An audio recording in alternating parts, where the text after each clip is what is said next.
Hey, everybody. So good to have you on the show today. Welcome to the show. We have a guest who's coming in about 10 minutes. And so today's show is all about career well-being. And I chose this topic because I have a lot of people who follow me and they're like, Kerri, I find your energizing, or I find your energizing, your energy, I think my dog might move. But I find your energy inspiring. They say, like, I love that you're showing up and you're doing meditations and you're so perky. And they're like, I didn't lose my job though, but I'm still feeling some sort of loss and I'm still feeling unsure about how to feel good in the job that I have. So that's what we're going to talk about today. And if you're a job seeker, I think about your job search as if it was your job right now. Although I'm not one of those coaches who believes that spending 40 hours a week doing a job search is what you need to do. I think you can do 20 hours and still have a completely productive job search. So that's what we're going to talk about today. Talk about how to find your awesome. And then when Allana comes, we are going to talk about, nurturing the job you have, loving yourself, how you manage worry, and that sort of stuff. So it'll be great when I have someone to riff off of. So I think the first thing I want to talk about though is really how to find your awesome. And if you have followed me for any amount of time, you probably know this already, but it's such a great exercise to do. And it's how I found my awesome. So what I mean by find your awesome is you want to be able to find that thing that is unique about yourself, that you can trust and that you feel really comfortable sharing with people. And if you can find that thing, so if you can find your awesome, then I feel like you're a bit unstoppable. And what it does for you, whether you're looking for a job or whether you have a job, is that you know exactly what you're good at and you know exactly how you help out. So while I help a lot of job seekers to find their awesome, I've worked with organizations who will fly me in and not flying me lately. And they have asked me to do workshops for their staff. And the workshops are all about, can you help my staff to understand that they are more than their jobs? And can you help them figure out, what makes them awesome? And I do the same thing really with everybody. So what I have most people do, and in a workshop, I send the instructions in advance, but I say, get a pack of index cards, or if you want to use paper, then you can use paper. And you want to find, I think it works best for people if they find a quiet space to do this exercise. So a place like, just set it up with something else that feels good, but set some space aside just to do, to ask yourself these questions. And you just sit. Some people meditate before, whatever, it doesn't matter. Sit and then just ask yourself, what am I the most proud of doing in my career? When was the day that I left work and I felt really excited about work? When was the day that I left work and I felt just really proud of what I did, when I felt like I was in flow? And just ask yourself when that was, and just give yourself a moment. And when a memory comes up, just jot it down. And that memory might come from like 20 years ago. That's okay. That memory might come from a volunteer experience. That's okay. So that experience, like that example that comes up, it doesn't matter where it comes from or when it comes from, just write it down. And then the next day, do it again. Grab a piece of paper, right? Maybe go in the same spot. And then ask yourself, what am I the most proud of doing in my career? And then write that story down. And do it for 7 days. And the reason I say 7 days and I don't have a quick fix is that a lot of times when I work with clients and they try to rush it, I would talk to a guy, I think it was like 2 days ago, who said, he's like, oh yeah, I can list you 10 things right now. And I was like, I'm not interested in what comes really quick to you, because those stories that come really quick to you that you've been telling, your boss and your network and, other people that you work around, they already know all those stories, and you already know there's those stories, right? And you know what you're proud of. I want to get to and help you get to the stories that you might have forgotten about, so that the piece that actually makes you happy, you remember and you can identify it. So sometimes it just takes a little bit of time for those stories to come up for us, and for us not to go with default. If you go with your default stories, if you just remember the things that happened in the last 2 years that you're proud of, or your boss was happy that you did, and you keep telling yourself that you're good at that stuff, then your story can't change, and you can't really embrace it unless those things are your awesome. So this method will help you to figure out if they are.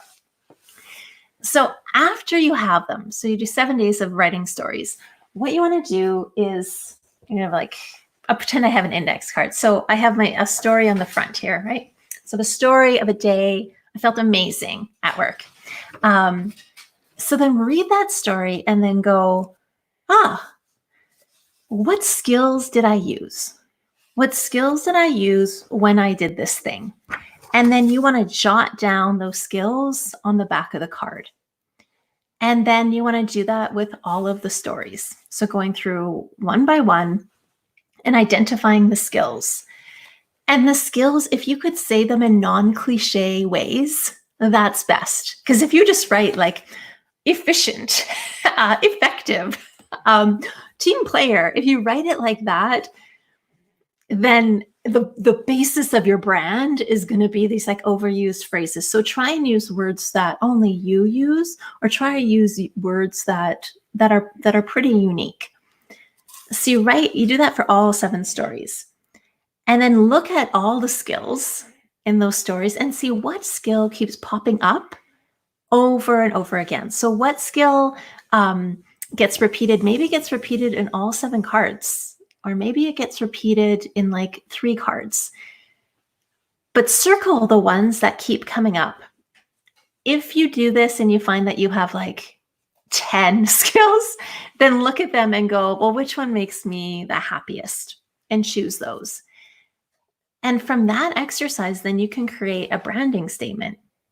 So then when I first did this for myself. So this is why I did it. So before I did this method, I would describe myself by my job title, and I would describe myself by what other people complimented me for. So at that time, I worked like in community arts. So I described myself as like a community arts professional, and I'd be like, I run really great programs for kids. That's what I said about myself, because that's what people knew me for. Really great running children's programs. And that's what I had done for most of my career. But the work when I did the story that actually made me happy was I'm really great with kids, right? But what if working with kids doesn't make me happy? What if the work that I did in my job, my very favorite things to do was to help people? So it didn't matter if they were kids or not. I love to help my bosses strategize. So I found out that I really love to help people. I really love to solve immediate problems. And I really love to build programs that were a hit with the audience, which just happened at that time to be kids. So instead of walking around and being like, I'm an arts educator and I'm really good with kids, I changed my story to I am happiest when I am helping people, when I'm solving problems, when I'm building programs. I've doubled the revenue of a lot of arts organizations' educational programs. See the difference from I'm good with kids and what people are going to see me as, to I'm great at these 3 things, and then here's a solid example. And when I changed that story, then I noticed that opportunities started to come to me because I was saying things in a unique way, and I was no longer describing it by the things that other people said about me. And that's how I found my awesome. So then when I switched, so I went from the arts to HR, that's what I sold. So when you are and even if you're thinking about making a change within an organization, you're not gonna make it by talking about how good you are with your old job, right? That's not gonna work. You need to talk about, the things that actually make you happy. And there's a chance that you took a position and you might have taken the role like a year ago, but you might have taken it 5 or 10 years ago when at the time it was a perfect fit with the stories and the things that you were good at. But then over time, what you got, like what you're proud of and what brings you joy in your work might have changed. And so by going back to your stories and figuring out what makes you awesome, right? So what your awesome is, you can go, oh, these are the things that I'm good at.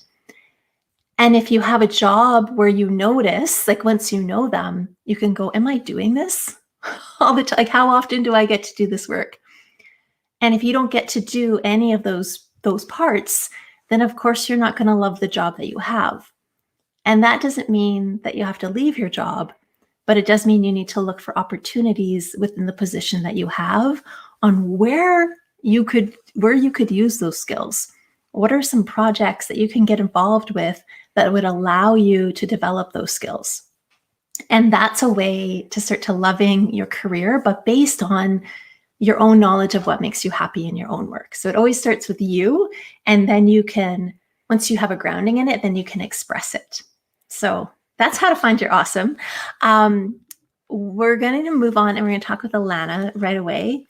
And then when we're done talking, then we're going to talk a little bit about once you kind of know, what makes you awesome, now that you're feeling, more in love with the job that you have, how you might express that on LinkedIn and I'm not going to give you tips on how to find a job on LinkedIn, but how do you start to share your awesome and your expertise so that you can build your reputation up and you can connect with other people in a really awesome way.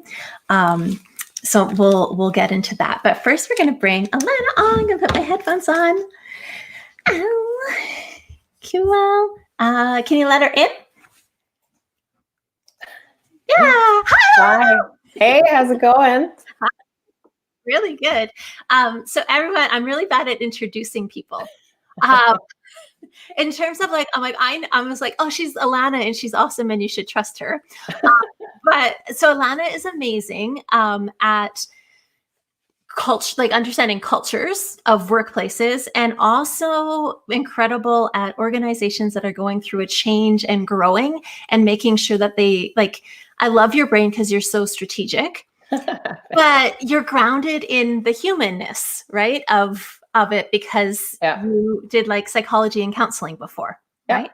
Is that how you describe yourself when you introduce yourself? So. It's kind of, it's a weird combination to a lot of people, because it starts off with the journey of counseling and social work and being very people focused. And then somewhere around, the 10-year mark, I pivoted and I was like, ooh, business operations and finance and things like that. So they're often seen from very different worlds, but to me, it's very much interlinked. And so I think, that's my awesome, I would say, after that's your awesome. What you were saying. How did you find that? When did you know that? Because it sounds sort of like me. I was teaching kids and not being happy. So were you counseling and not loving it? Or how did you know it was operations? I wanted a little bit more. And I found I was really good at identifying problems or issues really early on. So whether it had to do with, constraints that we had to work within social work, or some of the additional programming that would have been really helpful for things like psychosocial oncology with children, I was like, ooh, process, or ooh, let's try and add this in. So I found myself sort of naturally gravitating into being more solution focused on sort of that level with people. Okay. And so, I found once I sort of made a decision to say, okay, that's where I think I'm meant to be, that's when I really started focusing on pivoting away from the social work and the counseling side and looking more at business operations, finance, things like that. Right. And then how did you bring people along with you? If everyone was like, oh, you're social work Allana, how could you change from social work Allana to people taking you seriously in operations and culture? It had a lot to do with exposure, because I think the first thing that I had to do, like I started my own company, and at the time it was very much sort of based in helping people look at their branding, sort of modernize their companies and things like that. And then so for me, I had, it was a lot of networking in the beginning. And then eventually along the way, I had these people that I consider or call sort of sponsors, people who took a chance on me, and they saw sort of either the work that I had done through conversation or through presentations, or sort of by proxy with some of the work that I had done with some of my clients at the time. And they were like, hey, you might be good in my organization, or let's talk about consulting with that. So then it sort of grew from there. Amazing. That's amazing. How do you, I know I sent you questions I'm going to ask you, but I'm interested in this. I will get to that, but I'm fascinated in the sponsor business. Like, did you seek a sponsor, or I think they were attracted to you? I think it just happened really authentically. I think usually it's just, there's those people that you just click with at a professional level. And I think that through having conversations with them about just either life, or like, what I thought my trajectory was with business, or, how hard it was for me to start pivoting and, dealing with the trials and tribulations, as well as talking about the successes. I think it just sort of happened naturally, where for those people who I consider my sponsors, they were kind of like, you might be onto something, like, let's try this. So it was often sort of in these sort of test runs, or just through sort of hypothetical conversations about how things could be. And they're like, okay. And then, so it was kind of nice for me too, because then at every step of the way, I was sort of building that portfolio that backs up now my credibility in the field that I was trying to get to. So it was great. It was good. You are like, there's a woman that I love who talks about career transitions, and that is like the model that she says to follow, which is like, figure out the work that you like, and then talk to other people, and then test and experiment and see what sticks, right? What works for you. So you're like the model for a perfect career transition. Okay.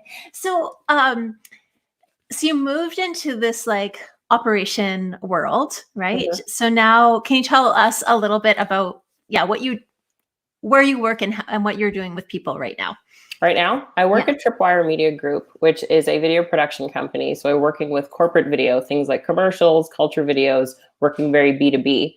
And so my title is COO and Vice President. So I focus on a lot of the operations, but just by virtue of the size of the company, I also touch a lot of the finances, a lot of the HR, and then some of the marketing as well. So it's a little bit of, there's a lot of plate spinning going on, but I try and sink my teeth mostly into HR operations. And then obviously, just given everything that's going on, the finances are real. Without, you don't have to give anything confidential, but how has the COVID-19 changed the way that you guys are operating and how your people are doing? And then I'll ask, how are you helping them through it? Obviously, we're working from home now. So we definitely took the early step of making the decision to work from home with our team. And so we had the opportunity, though, because we kind of felt like it was something that was coming up, to test sort of some of the technology around that and everything like that. Mm-hmm. So that's been the biggest sort of change. I think overall, before all the impact with coronavirus, though, we were a fairly close-knit team. I think that for us, we're a team of about 17 in-house with about an additional 25 to 30 freelancers that we'll work with on a regular basis. Yeah. And we very much function like a family. We're very open. We've done a lot of work in the last 3 or so years to really have open communication, to sort of have this very grit and gratitude mentality, where it's we all work hard, but it's you better believe that the people that you're reporting to are going to say thank you openly and honestly. There's things like feedback loops that we built into our structure, so people anticipate feedback, not just for when you do something that's off base or something that's unexpected, but for also when you're doing something that's been really valuable or helpful or amazing or above average. So I think that we've just been really leaning into that a whole lot. I have so many questions, but what I like about how you describe work is it's very rare that I'm like, oh, I should get a job. I'm pretty much sure, I don't need a job. But sometimes people will describe their workplaces, and I'm like, oh, I wonder if I had just found a place like that, if I might have been happy as an employee. And I feel like this grit and gratitude, is that what is like? Is that So this is that program you built or someone else built? Like I love that. G&G. Grit and gratitude. Yeah, I know. I was like, should we trademark this when I first came up with it? But grit and gratitude, that's something that I came up with one time when my CEO and myself were trying to come up with the handbook, basically like the culture, kind of like the culture Bible, if you will, for the workplace. So people sort of know what the expectations are and what's expected of them, as well as what they can anticipate for sort of just like your basic rules of behavior in the workplace. And grit and gratitude kind of came up because we're a very deadline driven industry, right? Like we have a lot of clients and they all have their own deadlines that they have to live into. So we have to support them in that. And with our producers, with our videographers, with our animators, with everybody, they're living into those deadlines. So it's grit. Like in order to be successful in our organization, there needs to be a high level of grit to sort of push through, get through things, overcome obstacles, things like that. And then the gratitude side is sort of the balance to that, because you have a lot of organizations that are really just focused only on the grit, where it's like, we're going to work you to the bone and you better do a good job.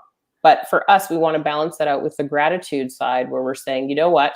We expect you to work hard and to live into these deadlines, but we're also going to try and balance that with things like whether it's compensation or just like a public thank you. We do public kudos on Fridays where we do our wind down and say, you know, individual thanks to different members who really made a difference in our productivity, things like that. So that it's just sort of like trying to have a balanced approach where it's like you have high expectations, but we want you to feel high value in the work that you do and your contribution. Yeah, for me, I'm like, I just call it like, you just love your work. You just love it. So how, so it sounds like it was a tight knit group. Yeah. COVID happened. How are you making sure that your team still has grit and gratitude, and how do you help them love coming to work, even if work is, in their house now? Right, for sure. I think we have to probably I try and start with a level of reality, right? I think that just given the situation with COVID-19, we're all feeling a lot of us are feeling a little bit less satisfied with how things are going. I think a lot of us, myself included, are overwhelmed. I have a little guy that now I'm a pseudo teacher to, in addition to working full time still, and then trying to show up for my partner. So I think the level of satisfaction, or at least balance, or level of control is automatically dropped. Okay. And so I think coming in with that as my baseline is where I start with my team members. Right. So when I'm meeting with them, or when I'm trying to, provide supports or show up for them in a way that's useful to them, that's where I start. I start first off, above all else, how are you doing? Like, how are things going? What do you need? Is there anything I can do to be supporting you better or more effectively? What do you need from your teammates? And then if there's another purpose to the meeting, we get into that. But we need to sort of clear out all of that other sort of stuff that could be distracting them. And then I can properly assess productivity and focus thereafter, knowing those things ahead of time. Right. What if, because I'm like, you understand culture, you understand culture and psychology. What if somebody watching this is like, I don't have an amazing boss like Allana. Like, I don't have an amazing person who's asking me how I feel. Can someone do that for themselves?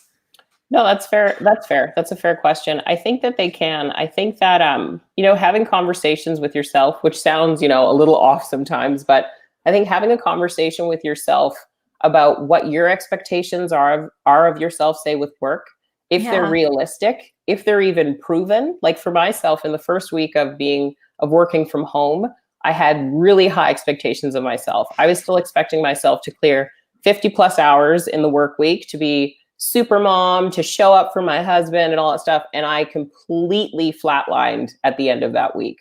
I was down, I was feeling super low, and I was like, I can't do this.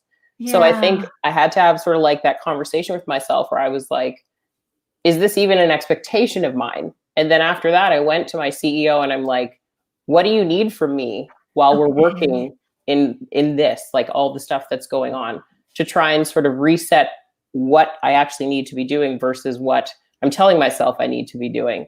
So starting, Right. I think, with yourself to make sure that your baseline is actually accurate, I think is a big thing. And then after that, talking to the people that you report to and getting an understanding of what you need to be doing in order to be effective or to be, having valuable contributions is another piece of that.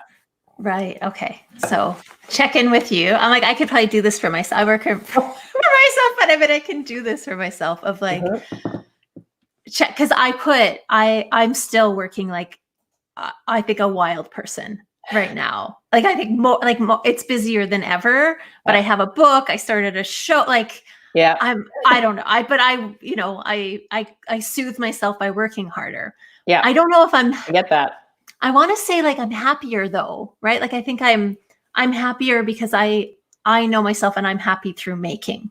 So that maybe that's that making sure that that the work that you're doing, you get to do some of things that you love, right? Yeah, definitely. Because we all cope differently, right? Like, yeah. I think some of us do better when we have things to do, things to focus on, projects to work on. And then some people just need silence. They need darkness. They need to be in their bed for 20 minutes before they dive into the next thing. Right. So it's whatever works for that person that doesn't really interrupt sort of their normal way of being. Yeah. Yeah. Because my husband he's doing daily naps. Yeah. Like he's Davis into like, and it's like an expectation, right? But he's busier than ever. So he works in video distribution, which is and streaming, which is so he is busier than normal. And that's hard, right? Yeah. When everything else is rushing. Yeah. So how are you, so is your team feeling any guilt about having a job? Well, there's so much job loss in the city, in the country, in the world. Do you know if any of them have guilt about having a job? It hasn't come up in conversations as yet. I was thinking about that though. I think that for any of us who have friends or people that we know, especially that have lost their jobs and, are looking now to try and figure out what they're going to do to try and maintain, I think there's going to be a level of guilt. I think it's important to acknowledge that. I don't think that, having long-standing guilt about it is a good thing because it doesn't do anything. But I think talking to those people who might have lost their jobs either through layoff and, finding out how they're doing and just keeping those lines of communication, I think is one way to really try and, help where you can. Yeah. Okay. Yeah. When I worked in outplacement, it was really common, right? So I would sometimes go into an organization and they would maybe lay off, like if they had a team of 60, they might lay off like 20 people. And the 40 that stayed, I would do workshops. And the biggest thing, they were just like, well, so-and-so was an awesome person and they lost their job. Like they worked really hard. How come I get to stay? And they had almost like a survivor guilt. Yeah. But I think your idea of reaching out and showing kindness where you can help you kind of ease that a little bit. Oh yeah, I think so too. Because I think that a lot of the times when we feel guilty, we tend to sort of move away from the people or the things that we're guilty about, which is often not what they need. Yeah, I was talking to a woman earlier today, and she said she experienced job loss, like horrific for me. Okay, you'll as anyone listening, you'll like pass out if you hear this story. But can you imagine? You work at an organization, and somebody critiques the way that you work and sends it in an email and accidentally CCs you. Like you get an email where someone is like talking bad about a performance that you don't love. So that happens. And then you lose your job. Right. So, and it wasn't even true. Like, so she had seen it and it wasn't even addressed anyhow. So, but what she talked about was that the feeling that she had, or the way that people are treating her now with the job loss feels like the same way they did when like a family member died. Yeah. And she said, some people come and they're so kind, and then other people back away and they won't even talk. And she's like, and I think they just don't know what to say. Yeah. But it makes me feel extra alone. Yeah. So for all of us who have jobs, like reach out and be like, it's normal, would probably make us feel better and them feel better, right? Oh yeah. And I mean, like, you don't even have to talk about the fact that they did lose their job. I mean, if you wanted to open with that, if you don't normally talk to that person and say, I wanted to reach out.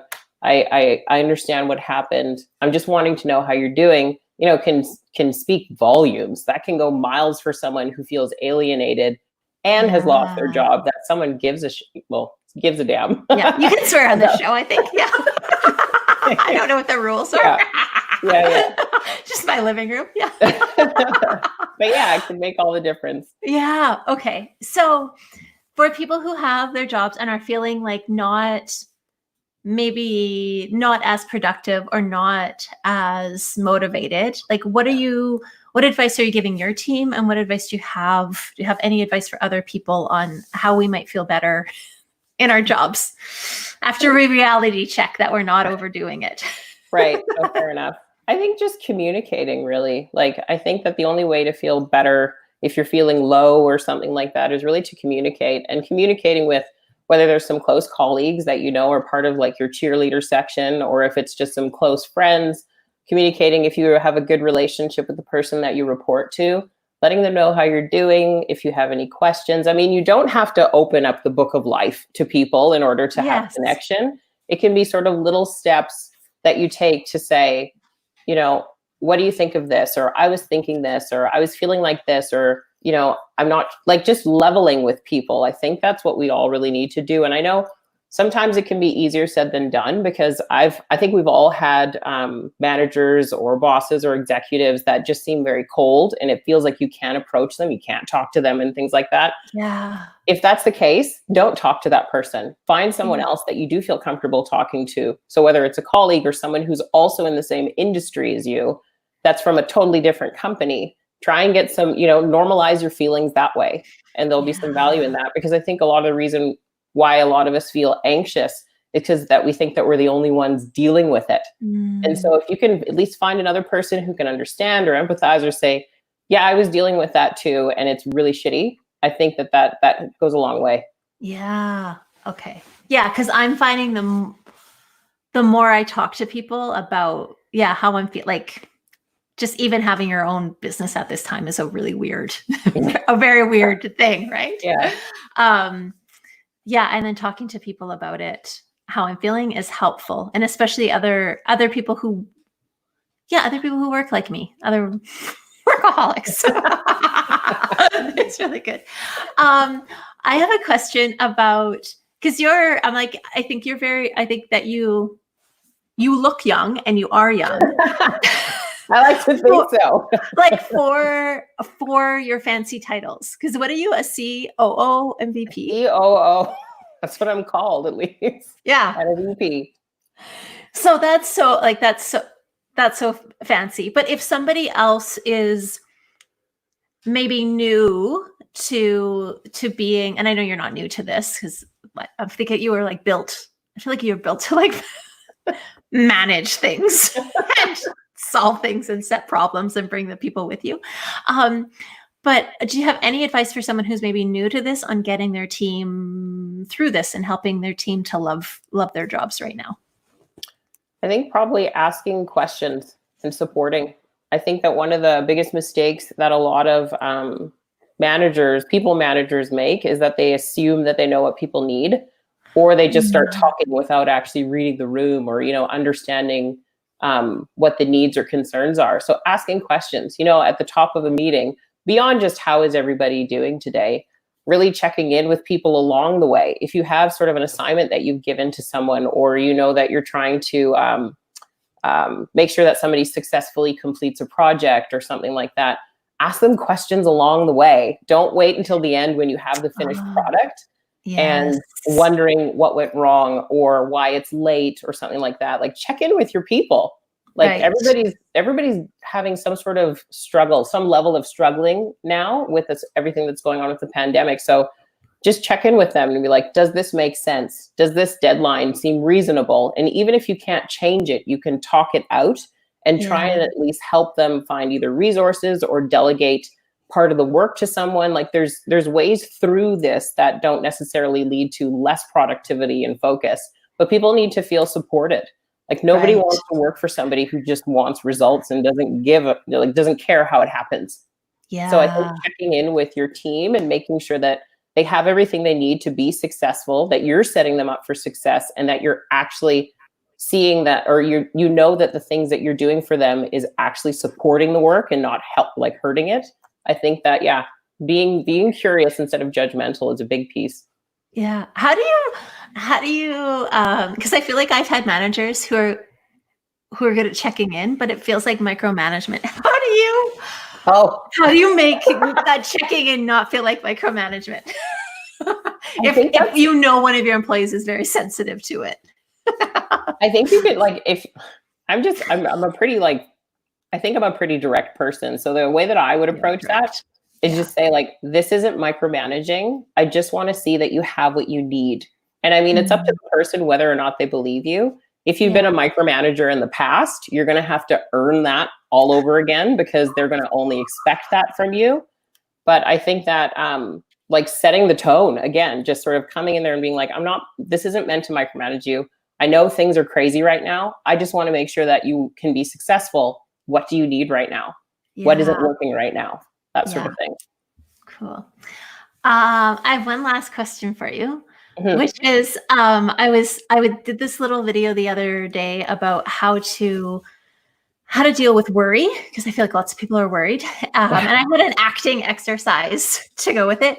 But how are you dealing with worry right now? Is it different than anything that you've already shared with us? Yeah. Oh, yeah. I think that me and worry have a long history. Oh, you dated worry too. Oh, yeah. Worrying, worrying, and I think it's the reason worrying was a bad thing for me once upon a time, because it was something that would sort of hook me and get me caught up in brooding and sort of turning out scenarios in my mind, and it just didn't work really well. Yeah. And I think now the good thing that's come out of having had that experience previously is that I have a plan A, B, and C for every situation that I'm in that involves a lot of investment of something. But I think for me, what's worked in the last probably 3 or 4 years are things like mindfulness meditation, are things like yoga. I mean, it's nothing new. It's all the same things that you hear. But for me, it's really, really worked. Just centering and things like that. I'm a list person. So I also found, or a friend of mine for my birthday had bought me a book. I think it's called 52 Lists. And so every week I write down a series of whatever the prompt is based on. So it's things that really make you happy right now, or things that you regret doing in the last 5 years. And so you also get that out of your head, out of your system, and then you turn the page the following week. You don't have to look at it again, but even just the exercise of that has been really great for me. So a release. Yeah. Awesome. Yeah. And then you don't have to carry it around. Okay. Oh, yeah. And then how do you make time for meditation and yoga? We all hear that we're supposed to. How do you actually, do you follow through? And how do you?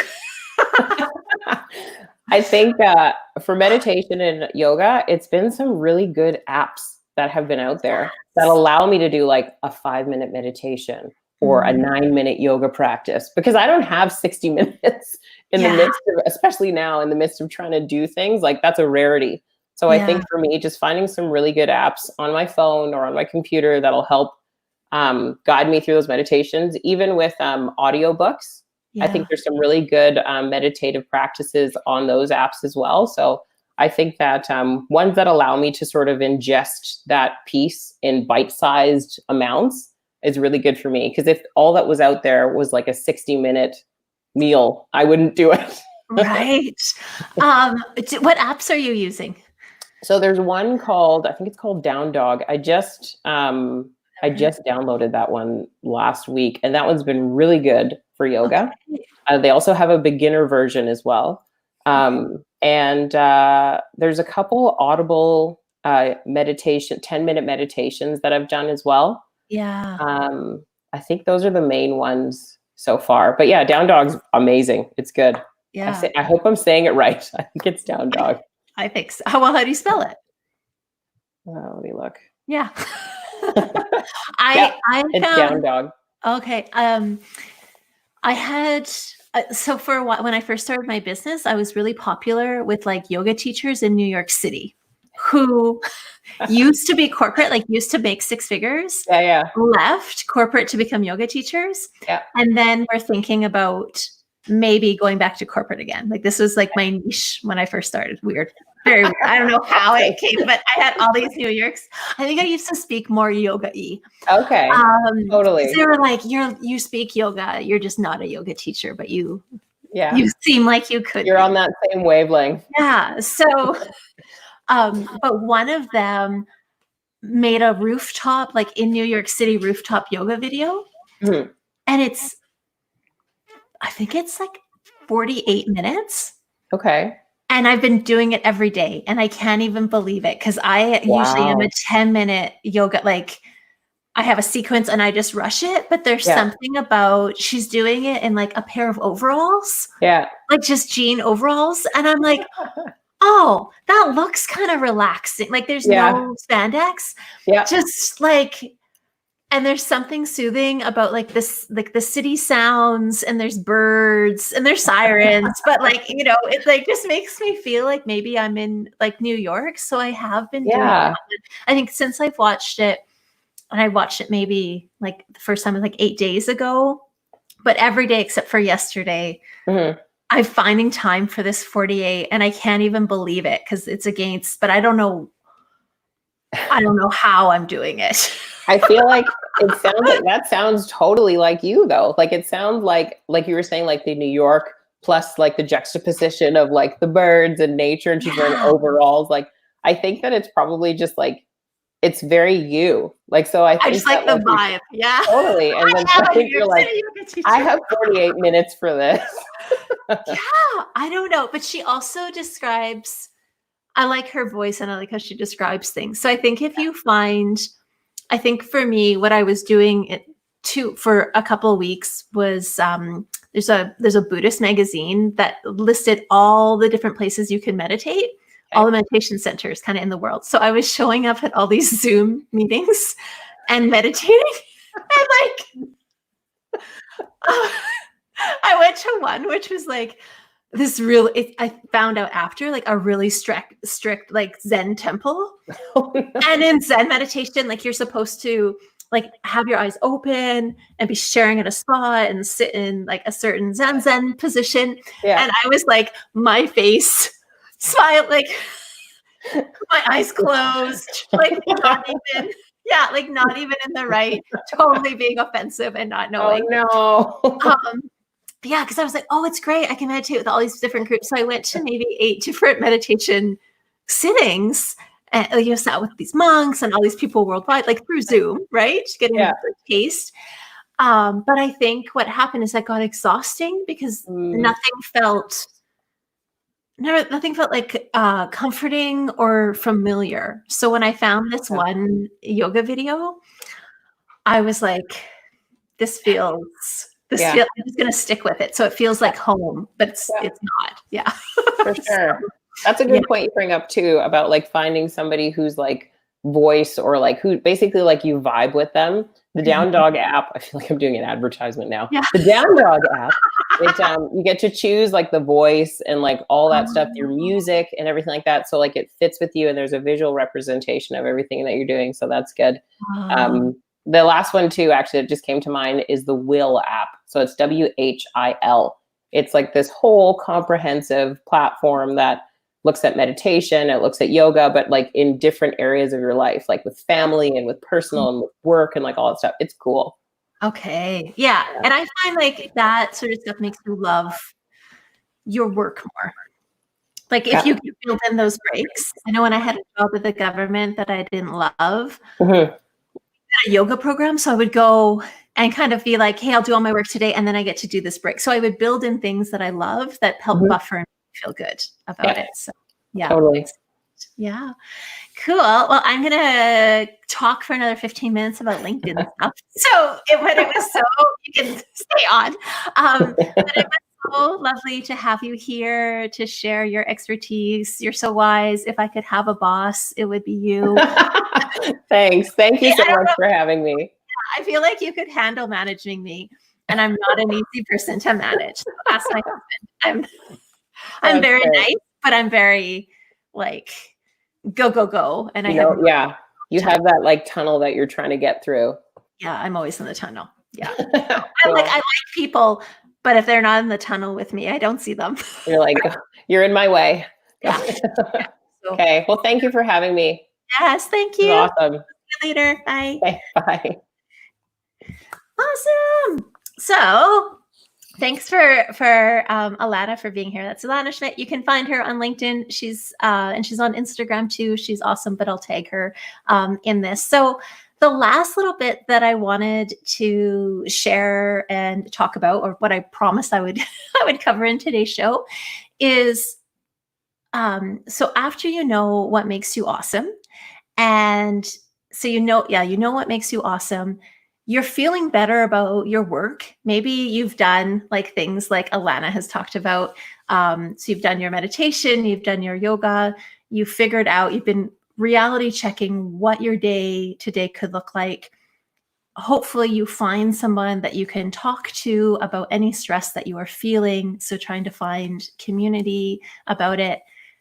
Hopefully, being able to talk to your manager if you're not feeling great about or you want to just get clear about expectations. So another place where you can do that, and I see people do it really well, is LinkedIn. So on LinkedIn, like what's cool about LinkedIn is that I feel like so many people go onto LinkedIn and they think that it's a place, like they go there to find a job, but they also go, oh, I know I can build my personal brand. But it feels like the resources for LinkedIn are often geared towards either how to act when you're looking for a job, or how to act when you're starting your own business. Like it's all marketing advice. And I feel like there's things that you can do on LinkedIn that help, like that are not about changing jobs, but can help you raise your awareness and share your awesomeness with other people. And I think that it comes down to, again, like if you know how you work differently and if you know what makes you awesome, about sharing that. So earlier when I said the things that I was really great at is helping people and solving problems and building programs, what I do on LinkedIn is that. So I look at my super skills and go, how could I use these super skills on LinkedIn to help people see what I'm good at, but also get a chance to practice it? So even Allana, like she said, like she's really great at listening to people, but she's really great at strategizing. So a part of what she would like, if I was saying, hey Allana, you should be on LinkedIn and here's how you could show up, I would encourage her to share stories and tips about how she, guides her employees to make them feel proud. I would say you should tell stories about sharing some resources about, the meditation apps that you like. I think you could have conversations about growing a company. Like she should just talk about the work that she's doing, and it doesn't need to be like confidential stuff that we don't want to hear about, but you can still talk about the work that you're doing and what you're thinking about. And anytime you do that, then that adds to your credibility, and it also adds to your voice and you understanding your voice, and you kind of finding it and expressing it. So if you're thinking about, or if you're trying to kind of raise your brand of who you are on LinkedIn, know first what makes you awesome. Look at your headline. So first look at like your headline in LinkedIn and go, it's because the default will be the job title. If you don't feel like your job title lets people know what you're incredible at, or what your career aspirations are, or what you do in your job, think about changing that to some of the skills that you have, or to a phrase about, how you help people or what your role does. so that when people quickly look at you and they see your picture and your headline, it's clear what you do, right? Because if you say like analyst at XYZ company, or like not everyone knows what an analyst does, but maybe the thing that you're really good at is you're an analyst who's great at connecting people. So we might want to see in your headline, like analyst with amazing, like networking and communication skills, like super collaborator, like something that describes kind of how you work so that people see you beyond your job title. And there's usually enough room on LinkedIn on the headline to do that. The second thing to do is look at your profile. And so much advice is about how to write a profile as a person selling, or how to write a profile, for a job. But when you're an employee, you can still talk about yourself totally in the first person, unless you work for a company that doesn't let you. But, in the first person, talk about what you do in your job, and then give a little example of a story so that people can get a taste of how you work. So that if they want to have a conversation with you, they already see that you're open to that. When I see profiles where everything is written in the third person, when I see profiles that just look like a list of bullet points and accomplishments, and they're a professional, it just makes me feel like the person is using LinkedIn as a living resume, and they're not really open for connecting. They just want like a placeholder for their name and title. Whereas if you change it to, I'm working at this company, the kind of projects I do are this. Something I'm really proud of my career is doing this. And then a couple of keywords that are important to your to your industry, that would go really far. And then in terms of content, when you're on LinkedIn, I usually do break it up kind of by into 3 chunks, but one of the chunks is really small. So like 40% of the content that you share could be things that are related to your sector and like expertise. It could be links to articles that you've read that you think are really interesting. It could be highlighting the work of other people that you want to know better. So 40% of your strategy can just be about talking about industry stuff, so people know that you're a sharer, but you're also a person in the know. The other 40% is you telling personal stories or sharing resources about the way that you work, so that people get a taste of what you're doing. And they're not always, and especially now, they're not always stories about you winning. So a lot of times people are like, I have nothing to say, I haven't done anything. Some of the best posts are just like, seem really mundane, right? Like they seem really silly. Like I wrote a post about like my daughter auditioning for a film and some advice that I gave her at the audition. And that sort of stuff people love because they're getting to know you a little bit. You're still being smart. And if you balance the two, so if you balance personal content with content about your industry, the personal stuff makes you look more authentic. There was a study that was done. Adam Grant talked about it on his podcast about a week ago. And in the study, it said, because it was about authenticity, and I think also authenticity and credibility. But basically, people are told that they should be themselves. And they'll go on a place like LinkedIn and they're like, hey, I'm going to be myself. But the only thing that people are putting on is all stuff about themselves. And when you just show up as 100% yourself without the credibility, then people usually don't super love that. But if you go in and you're talking intelligently about, your industry, you're showing your knowledge, you're talking about projects that are happening, you're in the know, and then you add in personal stories between there, that works really well. Because then people are like, oh, they're a real human being and they are an expert in their area. So I said there's 3 parts. So I'd say 40% related to your industry, 40% is about, some personal stories. And then the last 20% could be something about, I say, The thing that you are the most scared of sharing is what I would kind of put in there every once in a while. So for me, that's like my delight and my delightfulness and my perkiness. So um, and some are like, oh, you're showing it all the time. But what I try to do is I know that if I come on and make a lot of videos that are like, hey, it's Kerri Twigg, I'm really excited. Nobody can handle that very often. So what I do is just put it in there because I think it's important for people to understand, what makes me unique. It gets attention, but it's a tiny little bit. So if there's something about you that you're like, I'm always a little bit unsure about sharing this part, can you just sneak it in every once in a while? Because it's amazing what doing that can do. There is a VP. I feel like he's a VP, maybe he's a CEO guy, but for a super long time, all he posted was like pretty boring corporate stuff. And I had heard that he was like a great manager, but when I looked at his feed, I was like, I don't know, I'm not getting anything from him.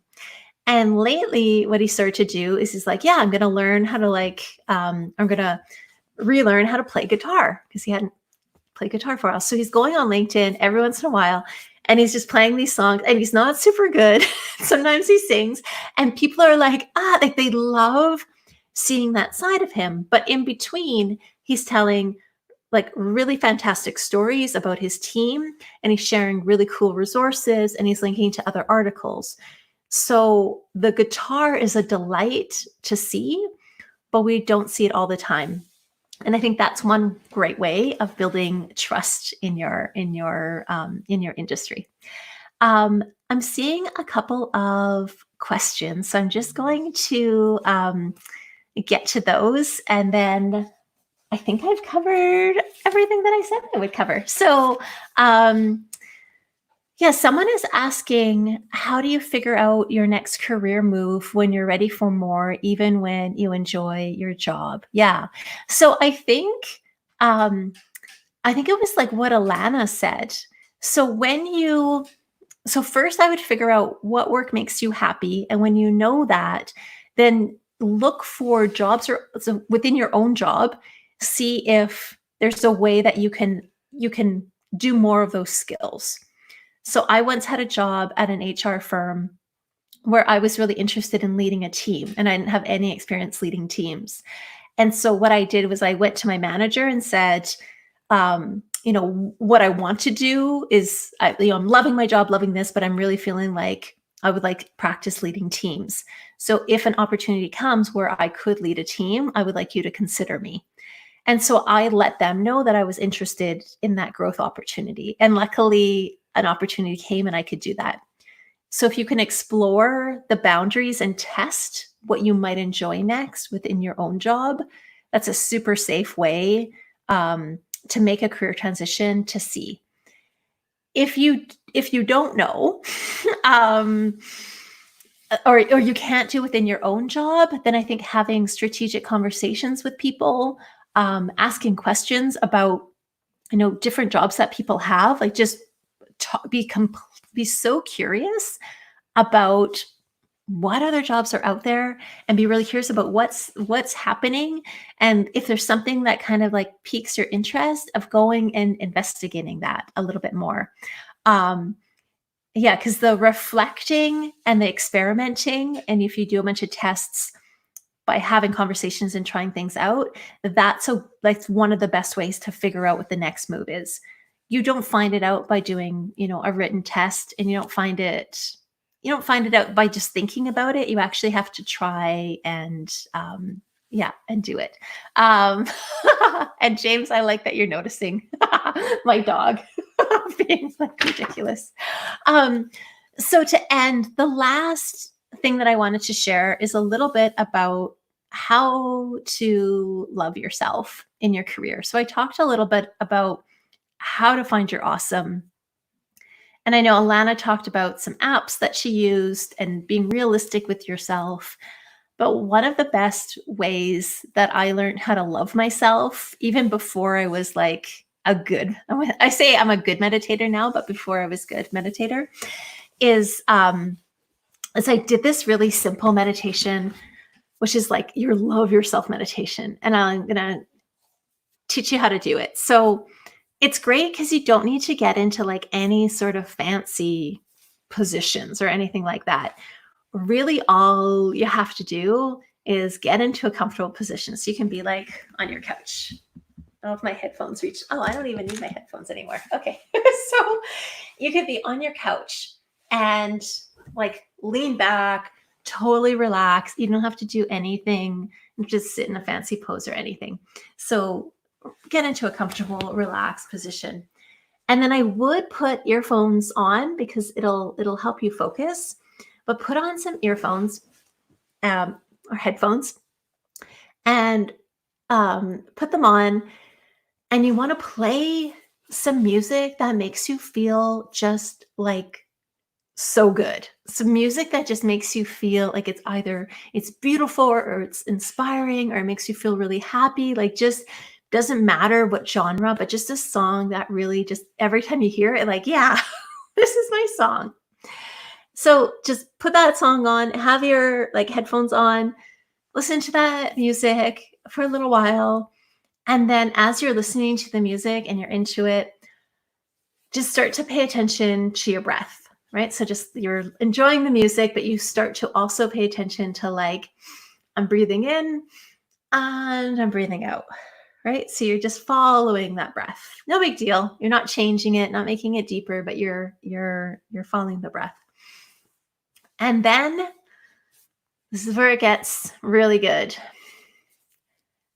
As you breathe in, say to yourself, I love myself.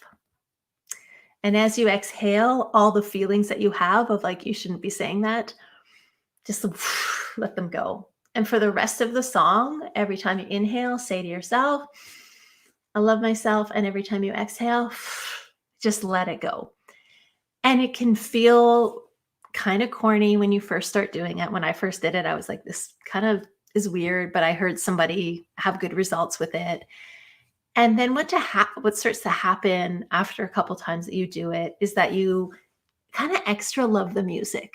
It feels kind of like it just feels extra good. And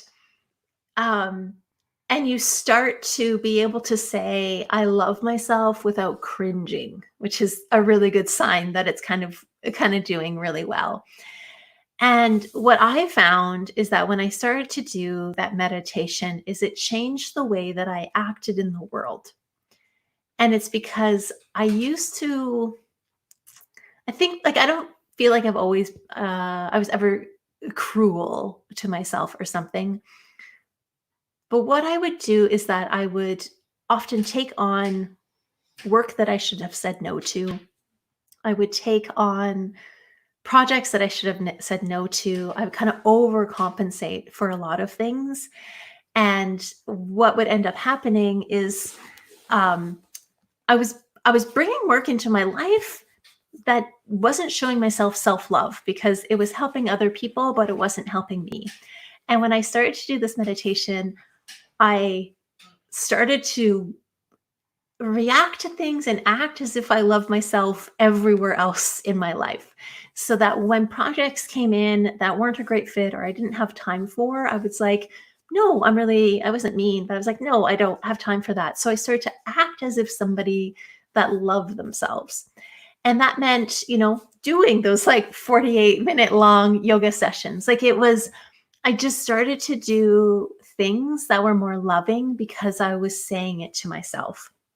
Another way you can do it is also every time you walk through a doorway in your house, like every time you wake up or like, yeah, you get up, you walk through a doorway, just say, I love myself as you go through the doorway.